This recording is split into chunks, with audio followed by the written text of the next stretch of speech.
Here is another question of cash flow statement. Cash flow के नाम से question है आपके पास, यहाँ पर देख लीजिएगा। SOFP दी हुई है किसकी, लिमसॉल लिमिटेड एज 31 दिसंबर 2000 अक्टूबर 2003 एंड 31 अक्टूबर 2002, 2 साल के डेटाज दिए हुए हैं। ये कौन सा है, 31 अक्टूबर 2003, ये कौन सा है 31 अक्टूबर 2002। स्टार्ट में ही लिख लो, ये क्या होगा तुम्हारा ओपनिंग और ये क्या होगा क्लोजिंग लिखा हुआ होगा, तो वैल्यूज़ पिक करने में कोई एरर नहीं होगा। अच्छा, इन्होंने कहा है कि सबसे पहले क्या बनाना है, prepare statement reconciling operating profit to net cash flow और आउटफ्लो ऑफ ऑपरेशन, यानी रिकनसिलेशन करनी है, रिकनसाइल करनी है अपने ऑपरेटिंग प्रॉफिट यानी PBIT यानी प्रॉफिट फ्रॉम ऑपरेशन को किससे, इनफ्लोज या आउटफ्लोज फ्रॉम ऑपरेशंस वो मैच करने। तो इसका मतलब आप थोड़ा सा इसको पहले सेपरेट बनाओगे। आप सेपरेट कैसे बनाओगे, इससे पहले वाला जो क्वेश्चन किया था ना, तो उसमें profit from operation as it is given था, बट इस क्वेश्चन में एडिशनल इन्फॉर्मेशन में कुछ भी प्रॉफिट वगैरह नहीं दिया हुआ। तो उसके लिए जब इस तरह का सिनेरियो आ जाए ना, तो आप उसके लिए क्या कर सकते हो, यहाँ पर देख सकते हो बहुत सारे मल्टीपल तरीके हैं।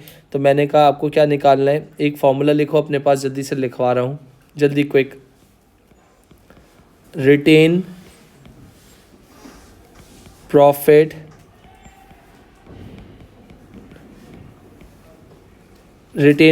डिफरेंस, सही है, equal to operating profit minus interest minus tax minus dividend और minus transfer to general reserve, minus transfer to general reserves. तो आपके पास क्या आ जाएगा, जो चीज़ गिवन होगी आप उसको एज इट इज़ लिख लोगे। या फिर इसका दूसरा अल्टरनेट क्या है, सोशी का जो है ना वो आखिरी वाला जनरल रिजर्व GR डिविडेंड। और इसका दूसरा तरीका क्या है, सोशी के अंदर जो आखिरी सेकंड लास्ट स्टेप होता है ना, retain earning opening plus profit minus dividend minus क्या कहते हैं ट्रांसफ़र टू जनरल रिजर्व, तो क्लोजिंग रिटेन अर्निंग आ जाती है, वहाँ से प्रॉफिट फॉर द ईयर आ जाता है। फिर नीचे जाते हो इनकम स्टेटमेंट एक्सट्रैक्ट बना लो, प्रॉफिट फॉर द ईयर आया है वह इसमें टैक्स माइनस कर दो तो प्रॉफिट बिफोर टैक्स आ जाएगा, उसमें से इंटरेस्ट माइनस कर दो तो PBIT आ जाएगा, मगर वो बहुत लंबी वर्किंग हो जाएगी। तो इससे अच्छा ये इक्वेशन बना के कर लो तो ज़्यादा बेहतर है। यहाँ देख लीजिएगा भाई, रिटेन अर्निंग कहाँ है तुम्हारे पास, अगर मैं बात कर रहा हूँ प्रॉफिट एंड लॉस 27,000 और 57,000। ओपनिंग अर्निंग कितनी थी तुम्हारे पास, 57,000 की थी, सही है।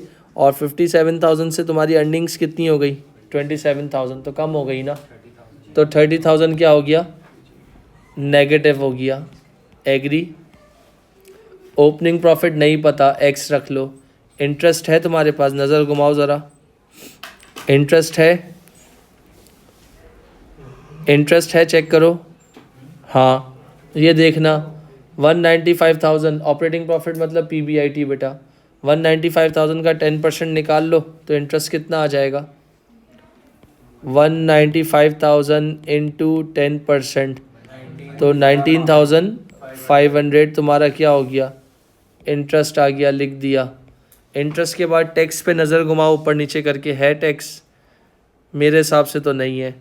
डिविडेंड पे नज़र घुमाओ, इंटरिम डिविडेंड कितना है, 15,000, कहाँ पर है, पॉइंट नंबर 4 पे, तो डिविडेंड तुम्हारे पास कितना था, 15,000।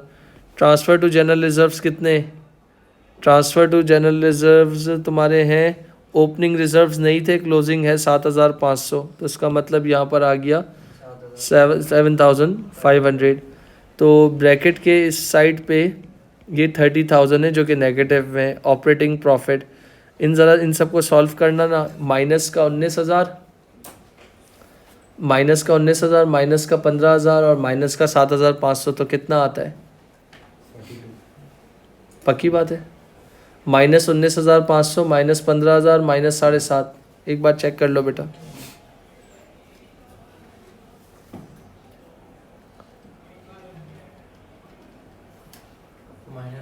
-42, ये माइनस उधर जाके क्या हो जाएगा, तो ऑपरेटिंग प्रॉफिट इक्वल टू कितना आ गया, 42,000 माइनस, कोई स्टेप मिस नहीं कर रहा ताकि किसी को कोई समझने में प्रॉब्लम ना हो।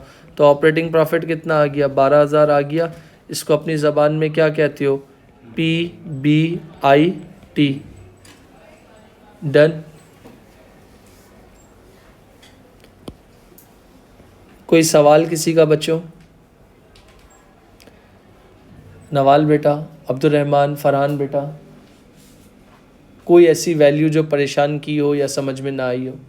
अब्दुलरहमान, शामिर, हाजिक, आरिज, कासिम, मुफली, तलाल। सर ये जब मैं वैल्यू निकाली, अब इसमें से हम इंटरेस्ट और वो ऐड नहीं करेंगे ना जब हम उस पे आएंगे कैश फ्लो पे? वो तो सब एज इट इज़ अगर होगा तो सब निकालेंगे ना, ऑपरेशंस निकालने हैं। अगर आप लोग ओके हैं तो मैं आगे चलूं बेटा। मैंने 30,000 रिटेन प्रॉफिट नहीं दिया। दिया, ये भी देख लीजिए बेटा, ये रहा मेरे बच्चे। प्रॉफिट एंड लॉस 27,000 और 57,000, तो इनका डिफरेंस आ गया ना। मैंने रिटेन प्रॉफिट के नीचे क्या लिखा है? डिफरेंस लिखा है बेटा। इंटरेस्ट 95,000 के डिबेंचर से 195,000 निकाल के दिखाया 10%, 19,500। डन हो गया बेटा। चलूँ आगे। अब मैं क्या करने जा रहा है, मुझे ऑपरेटिंग एक्टिविटीज़, ऑपरेटिंग एक्टिविटीज़, अगर ऑपरेटिंग एक्टिविटीज़ की बात कर रहा हूँ तो ऑपरेटिंग एक्टिविटीज़ में यहाँ देख लीजिएगा, कॉलम वन कितना है मेरा? प्रॉफिट फ्रॉम ऑपरेशंस कितना था? प्रॉफिट फ्रॉम ऑपरेशंस जो कि कितना था बेटा? 12,000। कैलकुलेटर हाथ में रखिएगा, क्वेश्चन से नज़र नहीं हटाइएगा। डेप्रीसिएशन का है during the net book value है 30,000 रुपये, सोल्ड मतलब 37,500, परचेज कितना है? 3 लाख रुपए। तो डेप्रीसिएशन तुम्हारी इधर तो बाज़ाहिर कुछ नज़र नहीं आ रही फ़िलहाल। बोनस इशू वो भी है, इम्प्रूव कैपिटल है। आ जाओ। नॉन करंट एसेट कितने थे? ओपनिंग 7,20,000, क्लोजिंग कितना था? 9 लाख। तो कितना डिफरेंस आ रहा है? 720 माइनस 9। क्यों भाई? तो जो बच्चा ये हरकत करेगा आंसर क्या हो जाएगा? गलत हो जाएगा। नहीं, नेट नॉन करंट एसेट के आगे क्या लिखा हुआ है? Net book value. नेट लिखा है यानी नेट बुक वैल्यू। तो इसके लिए तुम्हें क्या बनाना पड़ेगा?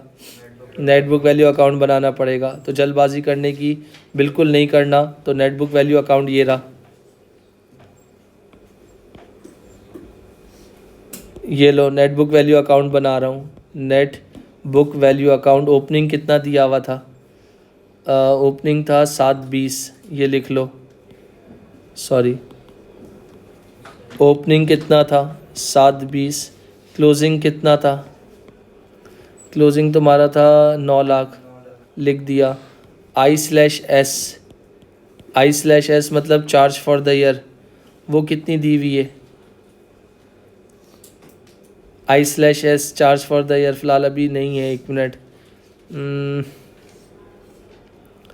अगर हम इस पे जाते भी हैं तो डेप्रीसिएशन आपकी फंसेगी। डेप्रीसिएशन कितनी है? 9 लाख, ये आ गई। सही है।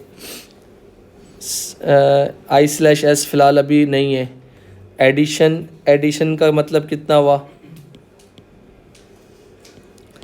एडिशन दिया हुआ है, 3 लाख का परचेज़ किया है। ज़बरदस्त।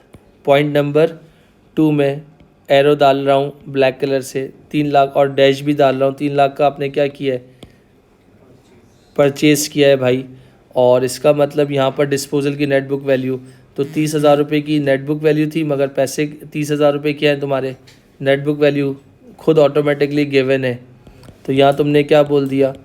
डिस्पोजल की नेट बुक वैल्यू जो कि कितनी है? 30। कौन सी साइड दिखने में हैवी लग रही है? 720 और 3 1020। 1020 में से 930 निकाल दो तो आपके पास क्या आ जाएगा? डेप्रिसिएशन कितनी आ जाएगी, बता सकते हो? जी भाई, 90,000 आपकी क्या आ रही है? डेप्रिसिएशन। तो यहाँ पर आपने क्या लिख दिया? लेस डेप्रिसिएशन, जो कि कितनी आई है? 90,000। माइनस कर दो,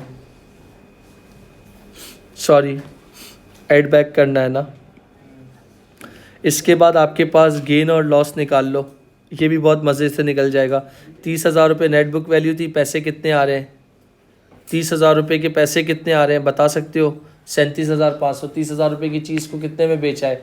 रिसीव कितने? 37,500। तो गेन हो रहा है या तो गेन कितने का हो रहा है? 7,000 तो लेस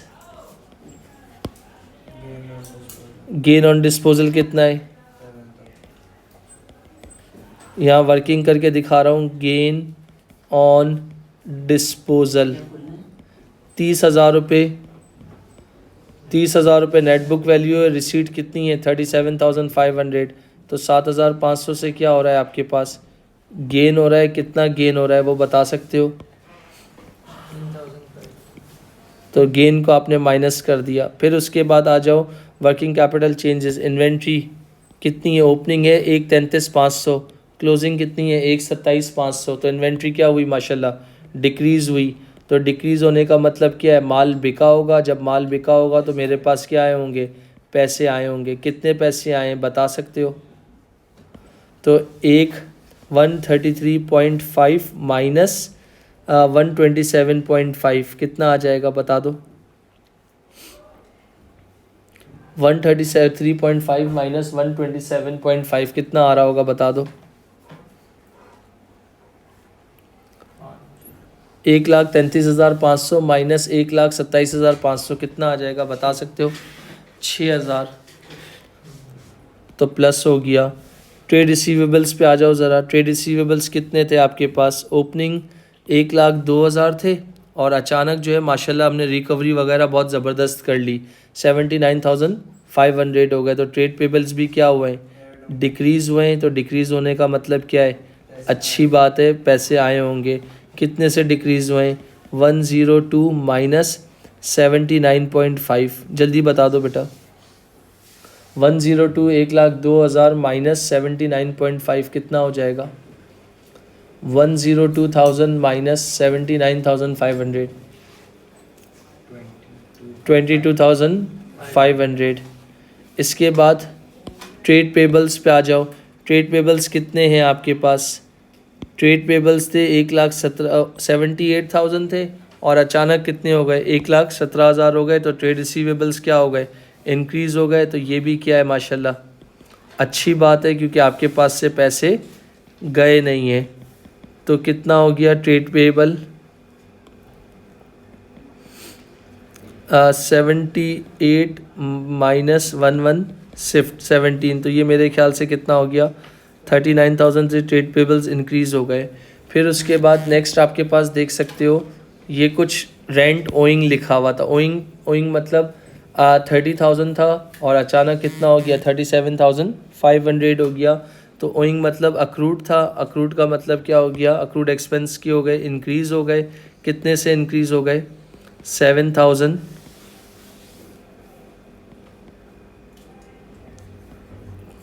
कितना था आपके पास? 30 माइनस 37.5। डिक्रीज नहीं होगा। नहीं बेटा, क्योंकि ओइंग है ना, पैसे अभी आएंगे हमारे पास। इस्तेमाल कर लिया है मगर पे नहीं किया ना। तो आपके पास प्रीपेड होता तो हम उसको माइनस करते। तो अब इन सब को सॉल्व कर लो। तो कैश जनरेटेड कितना आ रहा है बता सकते हो कोई बच्चा? इन सब को प्लस माइनस करने के बाद कोई बच्चा बता सकता है कि कैश जनरेटेड कितना आ रहा है बेटा?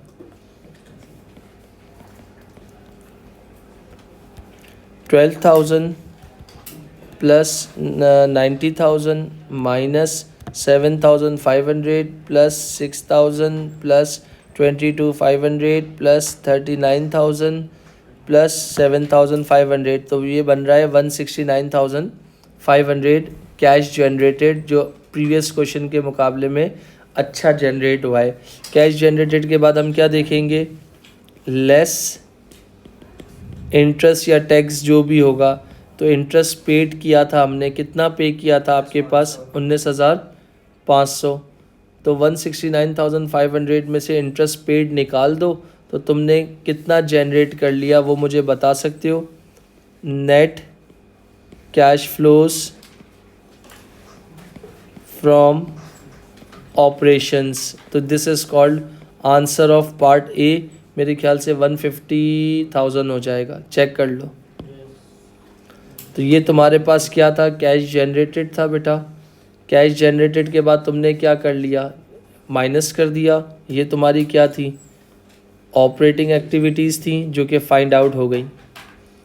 चेक कर लो, अगर कोई सवाल है, कोई डाउट है तो वो पूछ सकते हो। सर लेफ्ट कर लेगा, स्क्रीन कट रही है। बेटा मैं अगर मेरे हाथ में होता तो ज़रूर कर लेता। कैसे लेफ़्ट करूं, हाँ हाँ सही। तो कैसे यूं पकड़ के बैठा रहूं? अरे एक मिनट बस 195 सही। आपकी गलती इसमें नहीं है, इसमें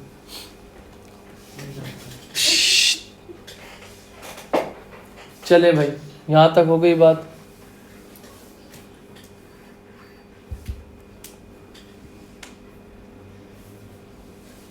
अब उन्होंने नेक्स्ट रिक्वायरमेंट में बोला है, अजीब बेवकूफ़ एग्जामिनर था, prepare a cash flow statement for the Limsol. कहीं आईएएस का हवाला नहीं दिया। तो अब मैं अपना टाइम नहीं वेस्ट करूँगा, मैं यहीं से कंटिन्यू कर दूंगा। सही है, तब यहीं से कंटिन्यू करने का मतलब हो गया, क्या आती है हेडिंग, हेल्प कर दोगे? इन्वेस्टिंग। तो इन्वेस्टिंग के अंदर क्या लिखोगे, और यहाँ आगे मेंशन कर दिया this is called part B, investing activities. Sale of non current asset, मेरे ख्याल से 37,500 कुछ थे, ऐसा ही है, 37,500। फिर इसके बाद क्या है, less purchase of non current asset. Plain question में दिया हुआ है, निकालने की ज़रूरत नहीं थी, 300,000 का। तो कितना आ जाएगा बैलेंस, बता सकते हो? तो net cash flows from, net cash flow from investing कितना बेटा, 262,500 नेगेटिव में ना। इसका मतलब इन्वेस्टिंग गलत जगह पे की, तो देख लो क्या हाल हो गया। तो जो अर्निंग थी वो भी गई। चलो फाइनेंसिंग बचा है, फाइनेंसिंग में क्या बोला था, फाइनेंसिंग एक्टिविटीज़। अगर फाइनेंसिंग एक्टिविटीज़ की बात कर रहा हूँ तो फाइनेंसिंग में सबसे पहले क्या है, ऑर्डिनरी शेयर कैपिटल 6 लाख थे, 7.5 लाख हो गए, ₹1 ईच। अच्छा, तो इसका मतलब शेयर्स इशू हुए होंगे, जब इशू हुए होंगे तो पैसा आया होगा, इस बात को एग्री करते हो? 6 लाख और 7.5 लाख, तो कितना हो गया, एड शेयर इशू लिख दूं? कितने से इशू हुए हैं बेटा, देखो ज़रा।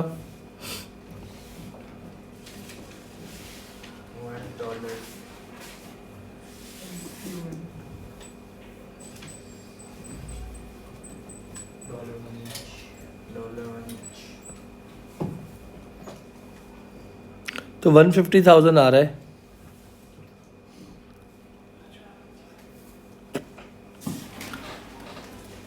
मगर यहाँ पर बच्चा लिख देगा 150,000, जिसकी वजह से उसका मार्क कट जाएगा। अब सुनना 150 के गेम क्या था, बहुत इंपॉर्टेंट चीज़ है, मत बोलना फिर बाद में नहीं समझ में आए। ये देखना कितने थे, ओपनिंग कितना था, 6 लाख, तवज्जो देना भाई। और क्लोजिंग कितना हो गया, ऑफिशियल वैल्यू कितनी है, अच्छा। तो मेरे पास कॉमन सेंस ये कहता है कि ओपनिंग में 6 लाख शेयर्स रहे होंगे, 1 रुपये के हिसाब से होगा तो 6 लाख अमाउंट भी बनी होगी।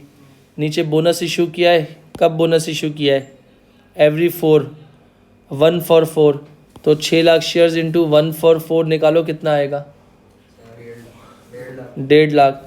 तो ये क्या होगा, 1.5 लाख ये बोनस शेयर्स होंगे, क्या होंगे, और जब बोनस शेयर्स को 1 से मल्टीप्लाई करूँगा तो बोनस अमाउंट कितनी आ जाएगी, 1.5 लाख आ जाएगी।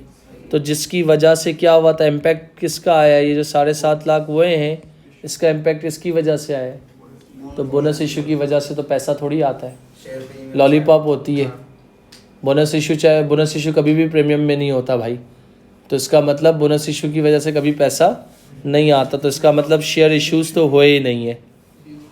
ये बात तो क्लियर हो गई, हटाओ इसको। अच्छा, डिबेंचर की अगर बात कर रहा हूँ तो 90,000 रुपये का डिबेंचर था, अचानक 195 का हो गया, तो कर्जा हम लोगों ने लिया था, तो कितने से इंक्रीज़ हो गया, इंक्रीज़ इन डिबेंचर, या डिबेंचर कितना था, 1,05,000। तो अच्छी बात है, अच्छी अलामत है, 1,05,000। इसके बाद डिविडेंड कितना पे किया है, 15 डिविडेंड कितना पे किया है, 15 15,000। 1,5 में से 15 निकाल दो, कितना बचेगा, 90 पॉजिटिव। Thank you. तो इसको क्या कहोगे, net cash flows from financing. तो इसका मतलब अब वेट करना भाई प्लीज़, इसको हाईलाइट कर लिया। तो अब तीनों एक्टिविटीज़ का सम अप निकाल लो। कैसे निकलेगा सम, वेट करना, प्लस 150 माइनस 262,500 प्लस 90,000 कितना बन रहा है, नेट इंक्रीज या डिक्रीज, कितने से, 22 डिक्रीज बन रहा है या मेरे हिसाब से इंक्रीज बन रहा होगा। 150,000 प्लस 90,000 तो 40 माइनस 262,500, ओके। 22,500 से क्या हो रहा है, net decrease in cash and cash equivalent. आप कह रहे हो -22,500, ऐसा ही है। ओपनिंग में जाके देखो ज़रा, बैंक का ओपनिंग कितना है, 49,500, तो क्लोजिंग कितना है, 27,000। तो इसका मतलब अच्छी अलामत है, हमारे पास कैश इन हैंड बहुत अच्छा पड़ा हुआ है। तो यहाँ क्या हो गया, ऐड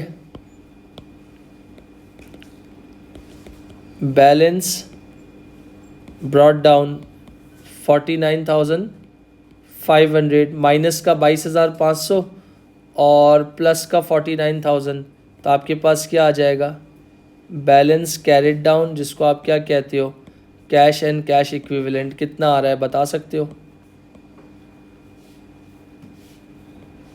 कितना आएगा, हेल्प कर सकते हो। 22,500 माइनस का मेरे पास कैलकुलेटर नहीं है, माइनस का 22,500 माइनस 49,500, तो मेरे ख्याल से 27,000 रुपये पॉजिटिव आ रहा है।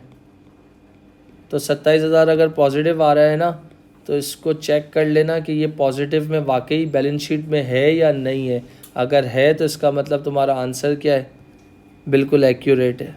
कैसे, ये थोड़ा सा एरो बनाऊंगा, यहाँ से ले लूँगा, इसका मतलब बिल्कुल परफेक्ट है। 27,000 और 27,000।